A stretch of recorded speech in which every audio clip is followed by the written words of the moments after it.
Abra sua Bíblia no livro dos Atos dos Apóstolos, capítulo 15. Atos 15, leremos de 1 a 35, é um texto um pouco maior.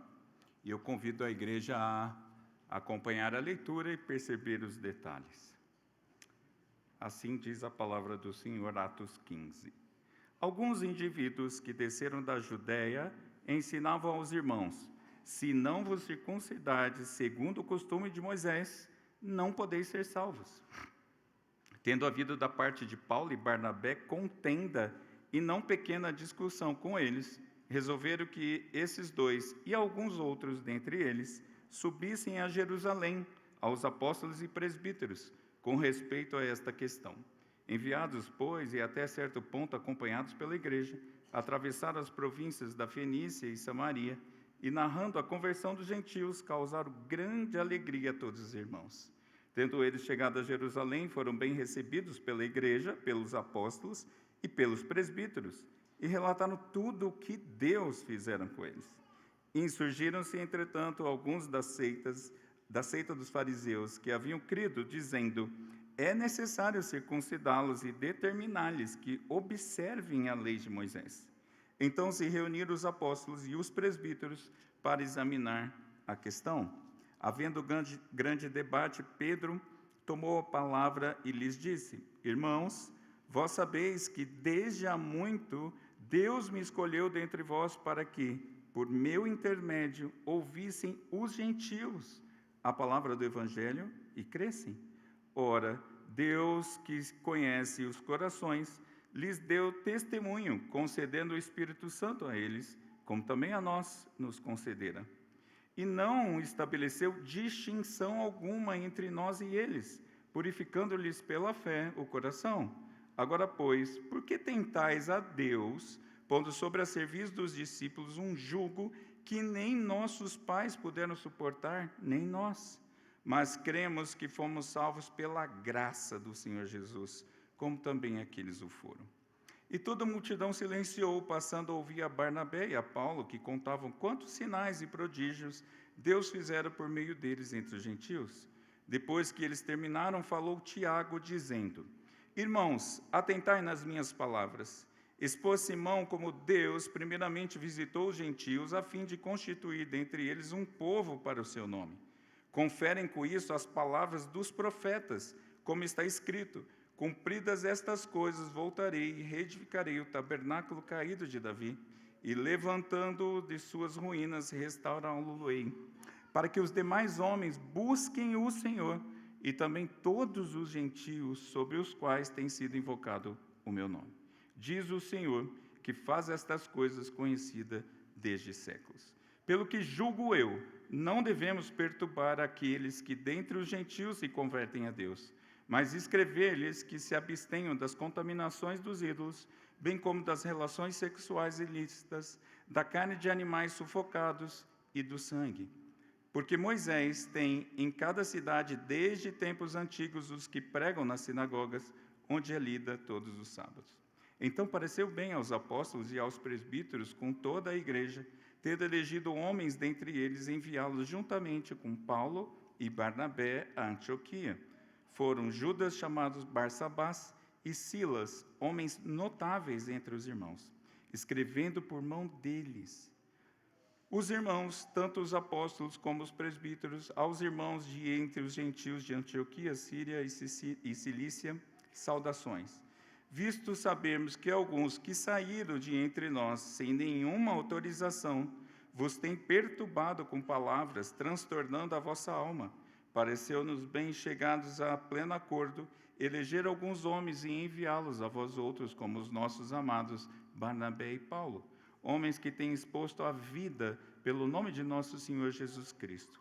Enviamos, portanto, Judas e Silas, os quais pessoalmente vos dirão também estas coisas. Pois pareceu bem ao Espírito Santo e a nós não vos impor maior encargo além destas coisas essenciais: que vos abstenhais das coisas sacrificadas a ídolos, bem como do sangue da carne de animais sufocados e das relações sexuais ilícitas.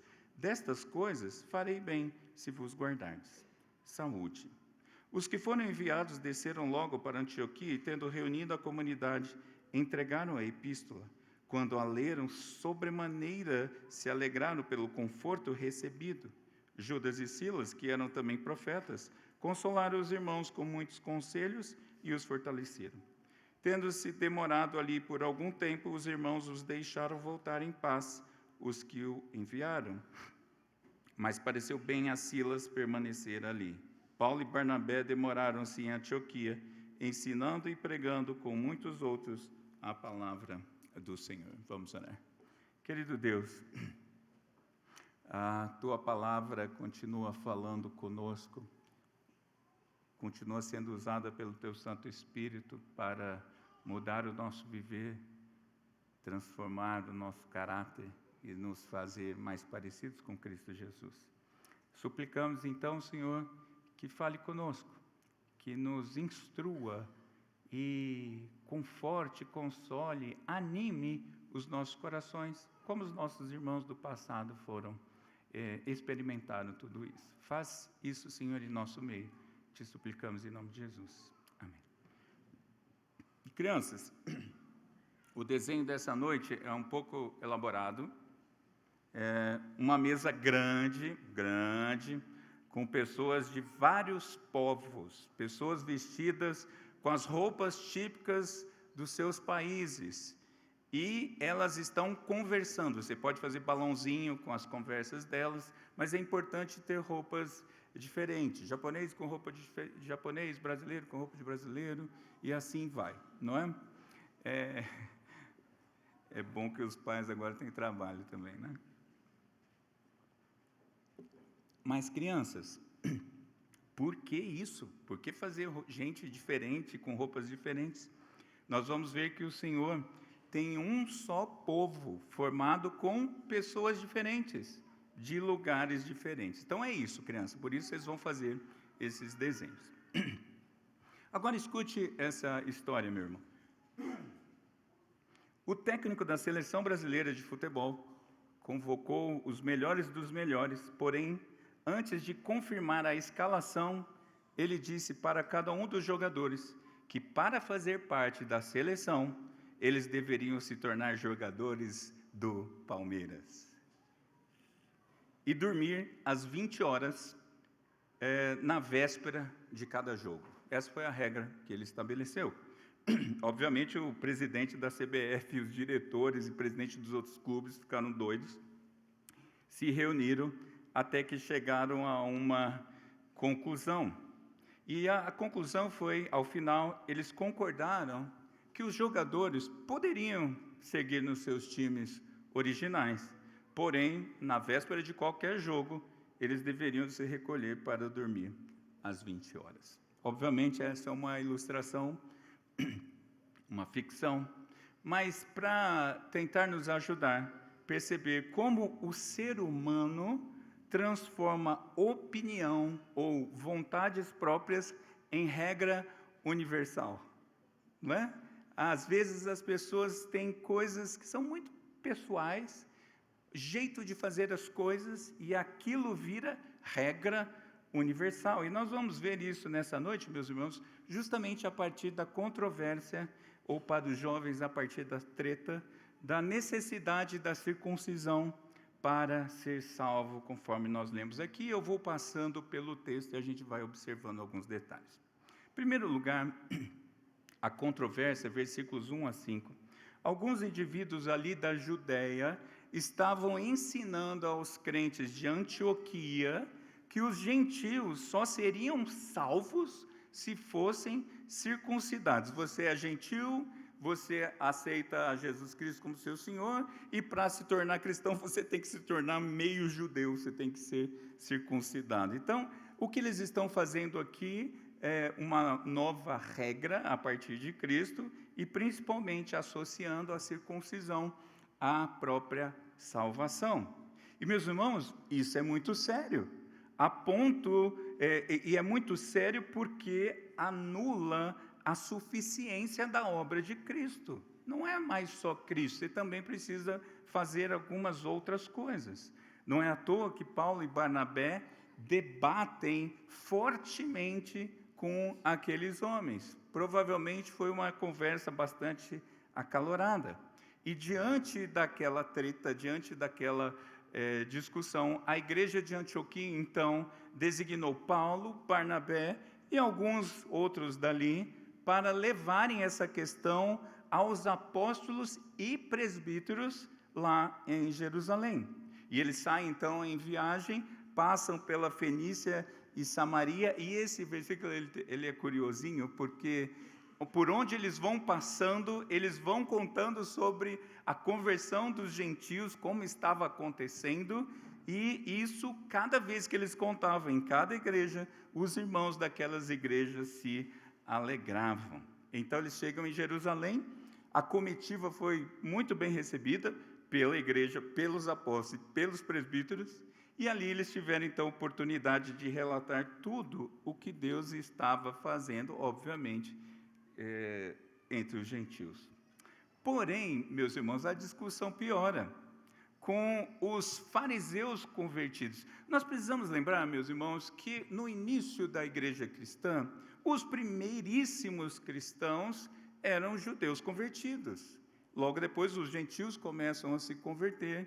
Então, ainda não há uma identidade totalmente estabelecida, mas a treta aumentou ali, porque os fariseus convertidos estavam defendendo a necessidade da circuncisão e da observação da lei de Moisés pelos gentios, sendo que Jesus já havia instruído a pregar o evangelho em todo canto, fazer discípulos e os batizar os convertidos em nome do Pai, do Filho e do Espírito Santo, e não circuncidar. Essa não foi a instrução do Senhor Jesus. Mas, curioso, meus irmãos, é que, infelizmente, ainda hoje, nós temos pessoas tentando reintroduzir práticas judaizantes na igreja evangélica, não é? Um apego até um tanto quanto idólatra à nação de Israel como povo de Deus. Eu não vi, mas eu já vi fotos e ouvi coisas, né? Que bom que eu não vi com meus olhos, pessoalmente, pelo menos. Mas nos cultos tocam-se shofar, que é aquela cornetinha que tinha na época dos judeus, do templo. Usam vestes sacerdotais judaicas, decoram o salão de culto com imitações dos objetos do templo, como a menorá, aquele candelabro, e a arca da aliança, vão inventando essas coisas. Parece que tudo isso para mostrar como eles verdadeiramente são os salvos, porque os salvos fazem essas coisas, e quem não faz, ou é crente meia boca, ou nem salvo é, porque tem que ir acrescentando essas coisas à adoração ao Senhor, e essas práticas, elas fragilizam a fraternidade cristã, e principalmente, meus irmãos, atacam a suficiência da obra de Cristo, que cumpriu toda a lei. Se estamos trazendo coisas da lei para o presente, a obra de Cristo, então, não foi suficiente. Justamente porque Cristo cumpriu toda a lei, é que Ele pode nos salvar, e não as nossas obras. Então, não adianta ficar inventando regrinha para cumprir, ainda que fossem as regras do passado, para ou obtermos a salvação, ou mantermos a salvação. Não é?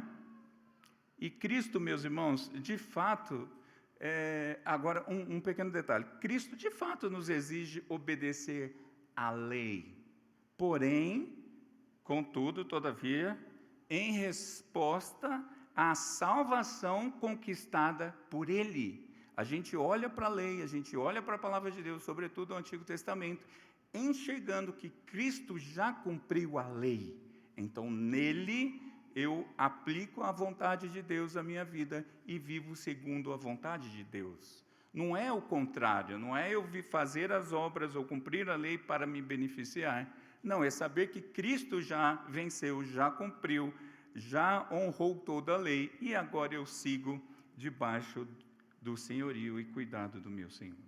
Mas então eles vão para Jerusalém, e agora a gente vai passar por um longo texto, do 6 ao 29. Os apóstolos ali e os presbíteros se reuniram, então, para examinar a questão.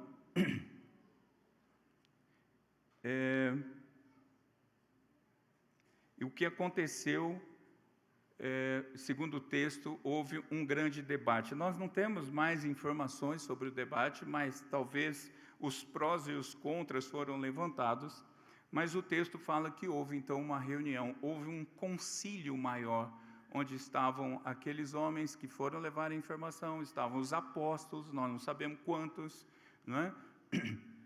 E estavam presbíteros reunidos. E eu queria fazer um parênteses aqui, meus irmãos, para observar que, de fato, é uma bênção ter concílios superiores. A Igreja Presbiteriana entende essa situação de conciliar, de tomar decisões em formatos conciliares. Na igreja local, o conselho, o presbitério, o sínodo, até chegar ao Supremo Concílio. De alguma forma, meus irmãos, a sabedoria que vem da multidão dos conselheiros protege a igreja, justamente da ação daqueles que se acham os donos da igreja. Já viu igreja que tem dono? Não é? Uma coisa que a minha esposa, quando nós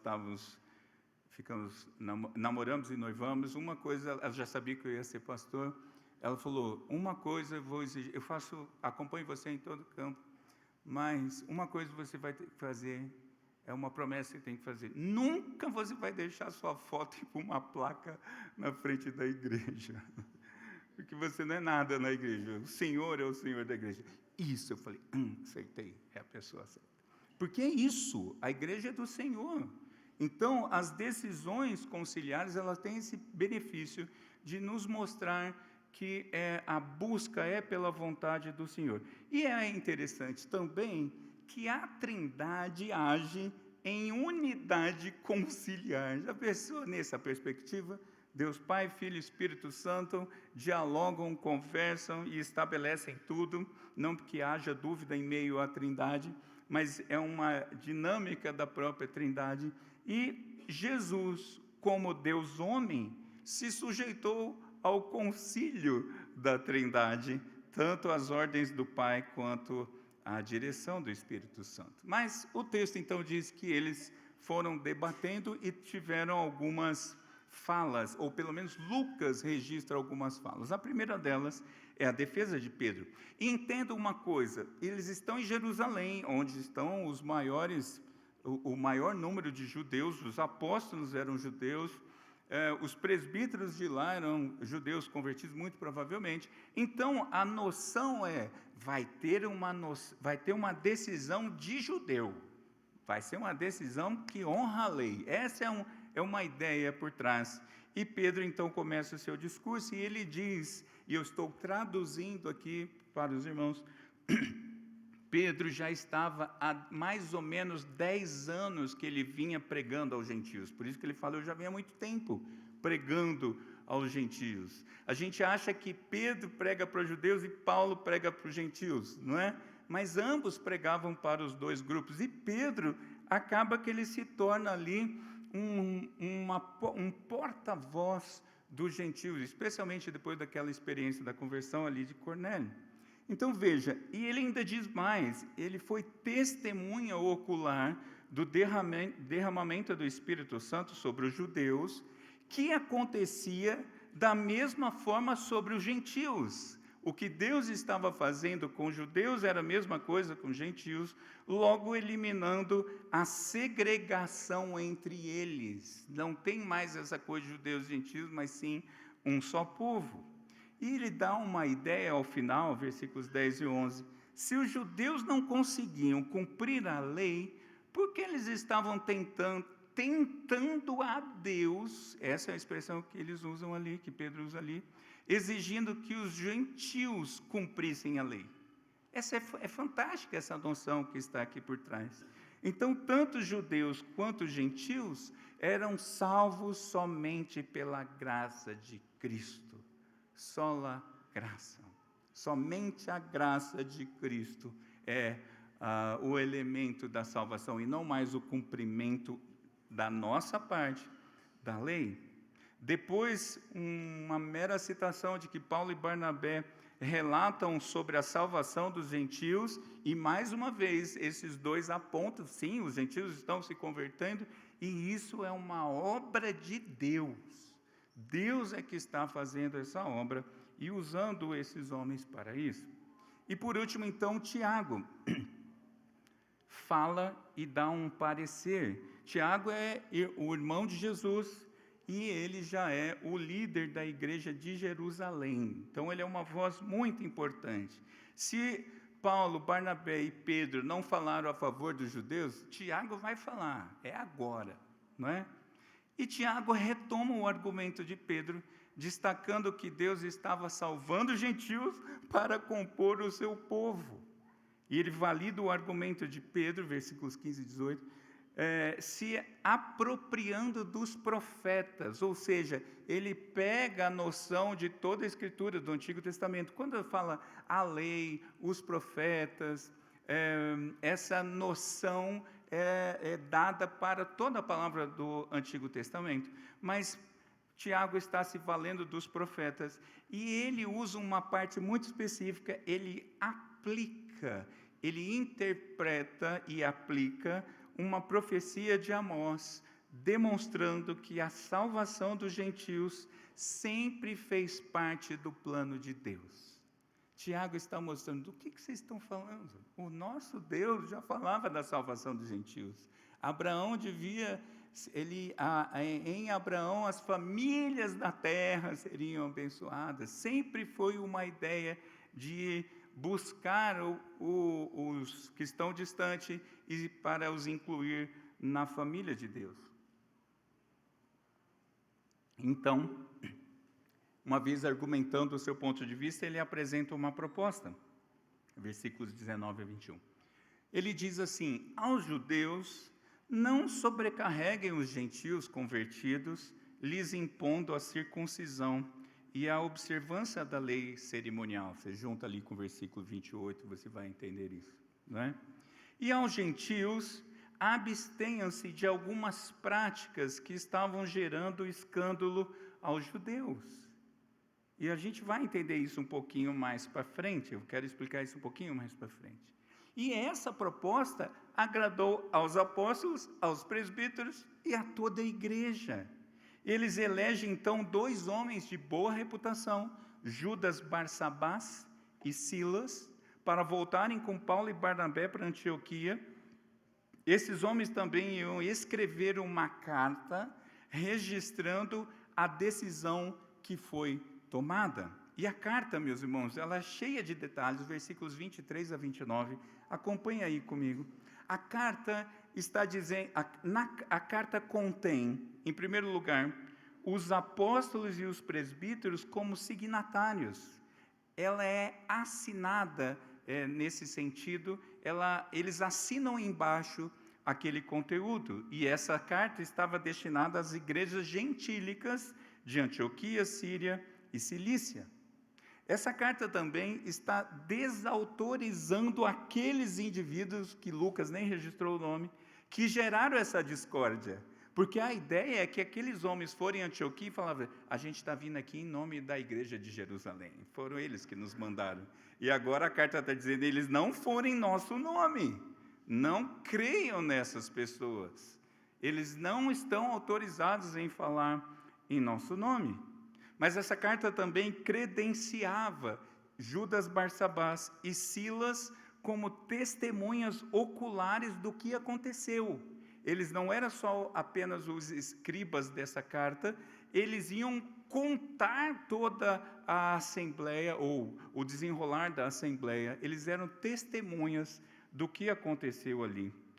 Essa carta também afirmava que a decisão tomada estava sob a aprovação do Espírito Santo e daquele concílio.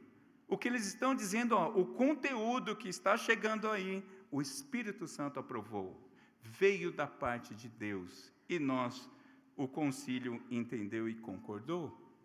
Agora, a carta então registrava também a decisão, e essa decisão, meus irmãos, buscou promover a aceitação mútua e o crescimento conjunto preservando a unidade da igreja. Quando a gente vai para as decisões propriamente ditas, a gente vai perceber que o Senhor está mantendo a igreja viva. E o que é então essas decisões? Os judeus não deveriam impor encargo além do que era essencial, ou seja, os gentios não precisavam ser circuncidados ao se converterem a Cristo. Graças a Deus, isso não é necessário.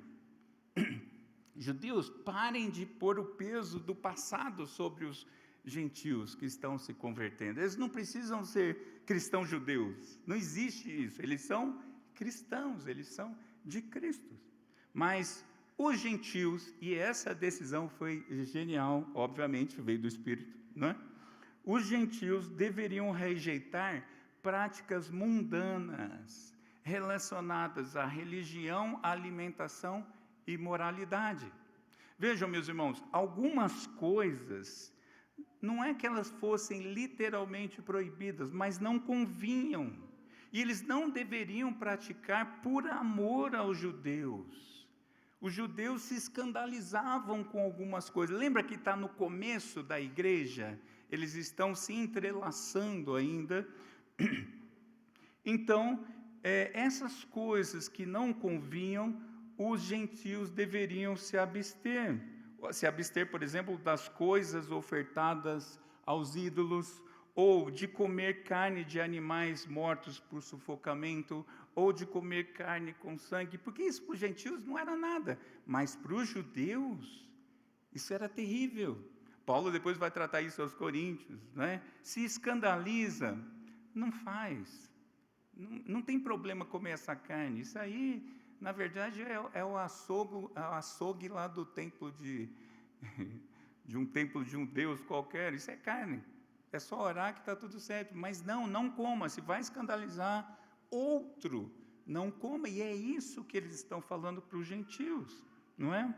Agora, também, obviamente, eles deveriam se abster de coisas que são absolutamente erradas. Por exemplo, as relações sexuais ilícitas. Era muito comum no mundo grego religioso aqueles templos onde haviam as prostitutas cultuais. Então, eles estão falando, isso para com essas coisas, nem menciona esse tipo de coisa. Então, a decisão, meus irmãos, buscava alinhar aqueles grupos que estavam começando, ou aquele grupo, o povo de Deus que estava sendo estabelecido. O Hernandes Dias Lopes diz uma coisa fantástica sobre isso. Ele diz que o Evangelho, ele é intransigente com a verdade, mas ele é sensível à cultura. Ele não negocia a essência, mas ele respeita as consciências. E vejam, meus irmãos, Cristo derramou seu sangue para constituir um só povo, de pessoas diferentes, de diferentes culturas, tribos, povos e raças. Eu me lembro da minha conversão, logo de cara, acho que eu nunca contei isso aqui, logo de cara, eu sempre estive envolvido com evangelismo e plantação de igreja, né? O senhor fez isso, mas eu fui trabalhar com um grupo para-eclesiástico chamado Cowboys de Cristo. Sim, meus irmãos, eu fui cowboy. De rodeio e tudo. E era Mato Grosso, né, meus irmãos? E o grupo era lá do Paraná. E eu me lembro que o nosso trabalho era ir a rodeios, pregar o evangelho, porque o rodeio é um evento esportivo romanista. Se você já foi em um rodeio, você sabe que ao abrir o rodeio, para abrir o rodeio, entra com a imagem da senhora e há uma reverência àquilo, e só então ela abençoa o início do rodeio. É assim que funciona. Então, é um ambiente absolutamente idolátrico, e a gente ia então para pregar aos peões e todo mundo que trabalhava. É óbvio que eu não ia de borboleta, né, meus irmãos? De gravata borboleta, não dá para ir num rodeio assim. Então, a gente se vestia, obviamente, de como se fosse um deles e ia lá e pregava o evangelho. Mas o que a gente fazia? A gente pegava os convertidos e falava assim, você mora onde? Se fosse ali em Cuiabá ou região, a gente achava uma igreja próxima, fosse qual igreja fosse, Assembleia Batista, Presbiteriana, íamos lá para entregar a pessoa, falar, está aqui, se converteu, cuida desse homem. Só que este que se converteu é um peão. Nós estávamos como peões. Aí a gente chegava na igreja como bota, fivela, chapéu. E a gente entrava em algumas igrejas e uma vez eu quase apanhei. Você está de chapéu dentro do templo, faltou a reverência ao Senhor. Mas eram todos peões.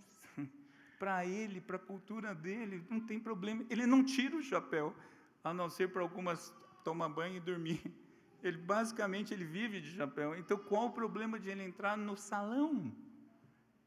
E aquilo estava escandalizando os da igreja e escandalizando os convertidos ao mesmo tempo. Lá em Jerusalém, eu não sabia, eu fui entrar numa igreja romanista lá em Jerusalém mesmo, e estava de boné, um calor terrível, um sol de lascar, e entrei de boné. Quando eu entrei, eu tomei um tapão. Pô! Quando eu olhei, era um sacerdote, eu estava de boné. Eu falei, desculpa, não sabia. Claro que se eu soubesse, eu tinha tirado para não escandalizar, mas não tinha problema em si. E é isso o que a decisão está mostrando. Tem coisa que a gente deixa mesmo, tem coisa que a gente avalia. Não é assim que a gente deve perceber? Mas, uma vez decidido isso, eles comunicaram a decisão, a orientação vá com essa carta e comunique às igrejas gentílicas, que essa foi a decisão tomada. E a carta foi lida por toda a igreja de Antioquia. E a decisão gerou grande alegria e conforto ao coração dos irmãos.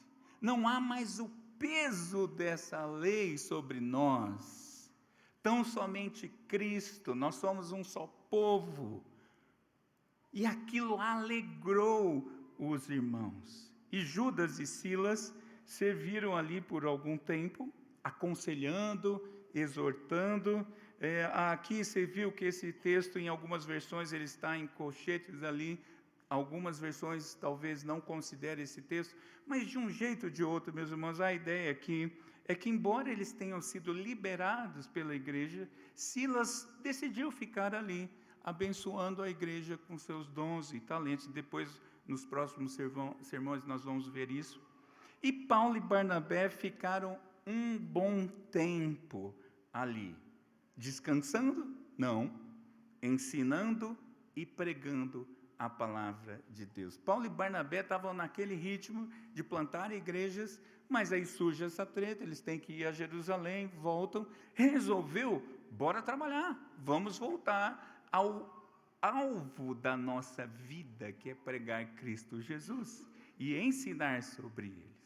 Sim, foi importante ir lá a Jerusalém para equalizar esse assunto, mas agora é mão na massa. Por isso, meus irmãos, conhecereis a verdade e a verdade vos libertará, não é lema de campanha política, e sim extrato da obra salvífica de Cristo. Veja, Cristo nos libertou da condenação do pecado, das garras do pecado, sim, essa foi a grande libertação, mas Cristo também nos libertou das picuinhas, do legalismo, de egos inflados.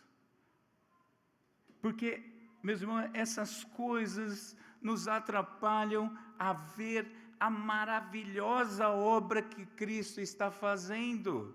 Ainda hoje, Cristo está alcançando pessoas.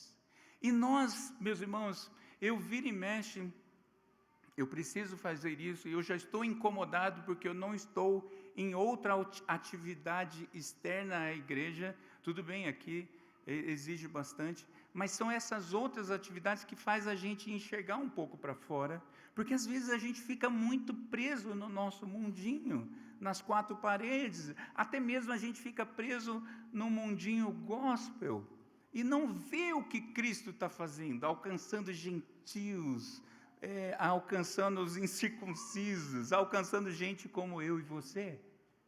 E é maravilhoso perceber essa obra. Nós não podemos esquecer disso. E esses estranhos que estão sendo alcançados, eles são nossos irmãos. Porque é curioso, depois de um tempo, o Senhor me alcançou aos 26, então eu tive esse choque de cultura, não é? Quando eu entrei na igreja, o tal do crentez era uma língua difícil demais de entender. O povo fala uma língua estranha, e não era línguas estranhas, era uma língua que os crentes entendem. Mas quem está de fora não entende nada do que você está falando. Bom dia, varão israelita. Oi, seu incircunciso. Eu falava, o que eles estão falando? Ah, isso que é língua estranha, né?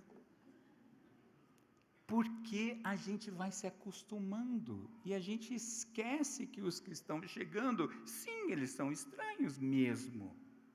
Um exemplo que sempre me vem à mente, ou uma ideia, é que se uma prostituta se converte no sábado à noite, numa ação evangelística, você acha que ela vem com qual roupa no culto domingo de manhã? E como você ia olhar para ela entrando aqui? É claro que depois ela ia ser ensinada sobre a santa modéstia do Senhor. Não é? Se converte, eu também estive envolvido, quem sabe eu volto a isso, a um outro grupo evangelístico aqui já em Brasília, que é no meio biker, não das bicicletas, Marcelo. Meio biker significa moto, Marcelo. No mundo biker, eu participei de grupos evangelísticos de motoclube. Então, quando a gente também ia, e entrava aquele bando de homem vestido de preto, colete preto, moto barulhenta, o povo escandalizava. Mas se dois motociclistas barra pesada se converte, você acha que ele vai entrar aqui como? De gravata borboleta? Meus irmãos, dá até medo. Entendeu? Mas a gente precisa ter o olhar aberto para a obra que Deus está fazendo. E eu concluo, então, pelo menos com duas ideias. E a gente precisa lembrar que quando há unidade na palavra, há unidade na igreja. Quando há unidade na palavra que é de Cristo, há unidade na igreja que é de Cristo. E essa é a noção que está aqui por trás. Uma palavra apenas, vivendo segundo uma única palavra. Mas eu queria deixar dois comentários para encerrar. Meus irmãos, cuidado para não serem intransigentes com o que é dispensável, trazendo peso à vida dos crentes, especialmente aos novos convertidos. Eu tenho tido a sensação que o grupo dos que se diz reformados se acha realmente melhor.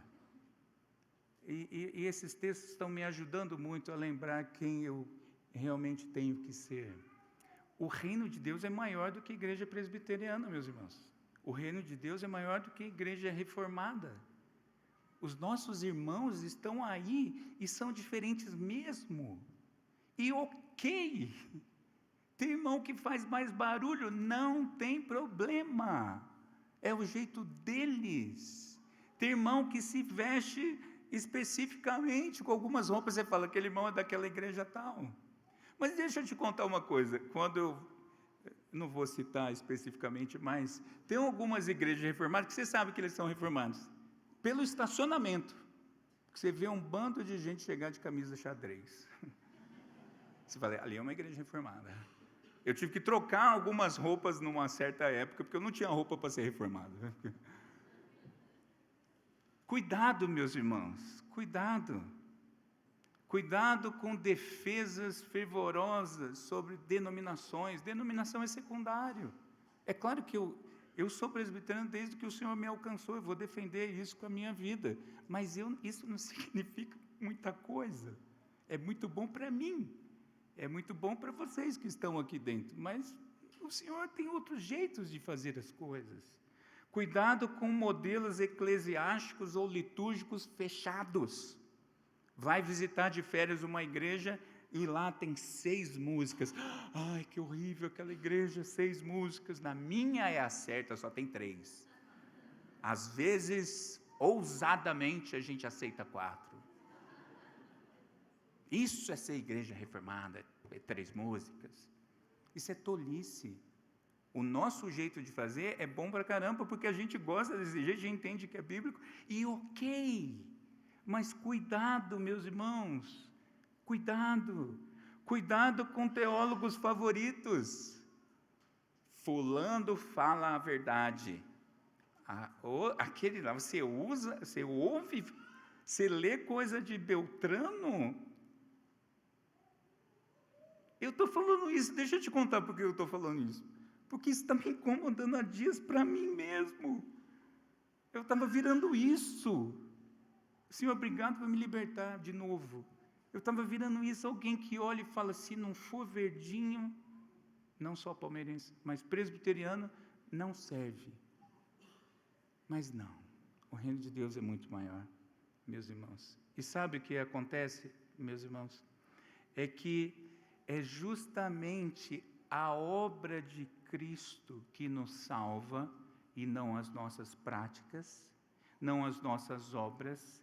E Cristo fez isso, meus irmãos, para acabar com as diferenças supérfluas. Elas podem existir, não tem problema ter bandeiras diferentes, não tem problema ter presbiteriano, batista, assembleano, anglicano, luterano, não tem problema. Autônomos, não tem problema. Ok.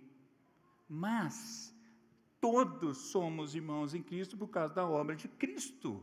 Quando você separa alguém, você está dizendo uma das duas coisas: ou Cristo é ruim demais de escolher o seu povo, ou a obra de Cristo é para qualquer um, de qualquer jeito. Então, não, meus irmãos, a obra de Cristo alcança pessoas diferentes e põe tudo no mesmo grupão.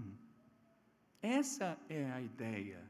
Então, cuidado com o que você está fazendo e falando e insistindo, segregando pessoas. Ao contrário, nós temos que ser uma igreja, não é uma igreja inclusiva no sentido moderno, mas é uma igreja abraçante, uma igreja que acolhe, uma igreja que tudo bem, tem gente diferente. Deixa eu contar uma coisa, vou falar até baixo. Sabia que tem até pastor flamenguista? Meus irmãos, quando eu fico sabendo essas coisas, no começo eu escandalizava. Tem, né? E ok, e nós vamos estar juntos no céu. Não precisa ser todos os pastores e membros palmeirenses. Azar dos que não são, tudo bem. Não tem problema, essas coisas, não tem problema não ser presbiteriano. Nós somos um só povo, meus irmãos. Cuidado, para não insistir num que não é palavra de Deus. Pecado é pecado, e a gente é contra pecado, ponto. Mas o que é outra coisa? Cuidado. E mais, em segundo lugar, sejamos servos uns dos outros. É para isso que uma das coisas para as quais nós somos salvos é para servir uns aos outros. Nós somos servos uns dos outros. Mas nós precisamos lembrar que há momentos em que nós devemos nos abster daquilo que não é essencial, para não escandalizar os irmãos e preservar a unidade do povo de Deus. Tem hora que a gente se abstém mesmo. Eu vou falar publicamente, porque no nosso contexto está certo. Meus irmãos, se eu for em outros lugares, pode ser o calor de Cuiabá, onde eu morei, eu vou de camisa comprida, vou transpirar horrores, especialmente em igreja, porque as minhas tatuagens não servem para outra coisa, a não ser para a minha alegria, para o meu gasto. Eu não quero que ninguém se escandalize. Eu não vou lá, eu sou reformado, então eu sei que tatuagem não tem problema. Eu passo um calor lascado, o que for, para não escandalizar meus irmãos. E ontem, curiosamente, aconteceu isso sem querer. Eu estava no aniversário, e ó que eu fui de camisa manga comprida, mas eu dobrei. E uma criancinha, eu fui apresentado para uma família, um pastor amigo meu. Olha aqui, filho, pastor fulano de tal. Meus irmãos, foi uma cena fantástica. O menino pôs o dedo no meu braço assim e falou: e isso, pai? Eu, ó, fechei. O menino é filho de assembleano. O menininho é um assembleaninho, fiel. Eu achei tão bonitinho aquilo, meus irmãos. Eu estou falando sério, eu achei bonitinho. Pensa no menino já bem instruído. Não interessa se ele aceita ou se ele não aceita. Eu não vou falar para o menino e para o pai, você não sabe o que a Bíblia diz. Até porque tem discussões sobre isso. Mas eu esqueci, não fui com a minha manguinha dobrada. Eu pedi desculpa depois para os pais. A mãe pediu desculpa, né? Assim, desculpa, meu filho. Eu falei, não, ele está certo, né? Tipo, deixa ele. Entende, meus irmãos? Que a gente deve se abrir. Tudo bem, aí você pode falar, por que você fez então? Né? É verdade, eu poderia não ter feito. Mas se eu fiz, também não é um problema. Agora, eu tenho que não escandalizar, meus irmãos.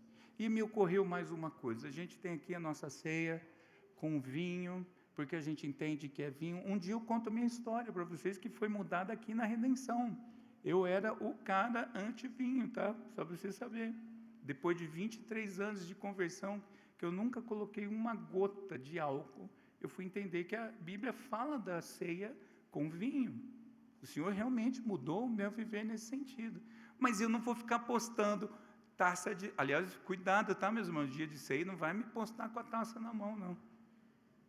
Eu não vou ficar postando, olha como eu sou um reformado, a gente usa vinho na ceia. Meus irmãos, a gente se abstém do que... Claro que isso é um princípio elementar da nossa fé, é da palavra de Deus, mas eu tenho que ter paciência com as pessoas. Eu levei 26 anos para entender essa questão da ceia. Por que você quer que outros entendam isso com uma postagem de internet? Para com essas coisas. Porque o nosso objetivo, meus irmãos, é preservar a unidade do povo de Deus. Eu vou usar uma analogia, uma comparação. Nós poderíamos dizer, por analogia, que Jesus se absteve não do que era dispensável. Cristo não abriu mão de nada do que era para manter. Mas ele se absteve, por analogia, meus irmãos, da sua glória. Ele conteve a sua glória para nascer como homem. Ele podia vir totalmente glorioso, e a gente seria fulminado com a sua glória. Mas ele conteve a sua glória para se fazer homem. Se esvazia, e se esvaziar ali naquele texto bíblico é isso. Para se fazer homem, para se fazer igual conosco, e se fazer servo, e servo obediente, e obediente até a morte, e morte de cruz. Esse é o nosso Senhor. É esse o nosso modelo. Se eu tiver que abrir mão para ganhar um outro irmão, eu vou fazer e você também. Porque Cristo fez isso. Cristo se esvazia e vem ser um igual para, como elemento da sua própria obra.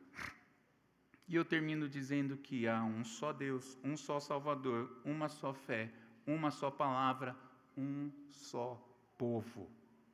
Nos alegremos, meus irmãos, com cada um que passa a fazer parte do povo de Deus. Lembrando que ainda tem muita gente aí fora, muita gente estranha aí fora, para conhecer o nosso Senhor. Tem gente estranha em Brasília, sabia? Tem gente estranha no Brasil. Tem. Estranha para os nossos olhos. Tem muita gente estranha no mundo. Hoje de manhã estava um casal querido aqui, né, Mateus? Maísa e Samuel. Eles estão no Camboja. Se você vê a roupa deles, você fala, que roupa estranha. Mas é isso aí, glória a Deus, estão lá servindo o Senhor no Camboja com aquelas roupas, porque lá não tem nada de estranho. Então veja, meus irmãos, nós temos isso, temos que contar a mensagem do Senhor, que está fazendo um povo só para si, com gente diferente, gente espalhada por toda a face da terra, que vive para a sua glória. Vamos orar. Querido Deus, obrigado por nos lembrar que fomos salvos pelo nosso Senhor Jesus Cristo, gente diferente, gente estranha, gente de contextos diferentes, até de países diferentes, e ainda assim o Senhor nos une e faz um só povo. Louvado seja o Senhor. E mantém a nossa mente assim, Senhor, cativa tão somente a Cristo, porque pelo sangue dele que cada um de nós somos alcançados, por conta dessa obra ali na cruz do Calvário. Então, Senhor, dá-nos esse espírito da fraternidade verdadeira, fraternidade que abraça, fraternidade que serve, fraternidade que abre mão de si mesmo quando é necessário. Tudo isso pela obra do nosso Senhor Jesus e para Ele também, porque por meio dele, para Ele, porque dele, por meio dele, para Ele são todas as coisas. A Ele, pois, a glória eternamente. Amém.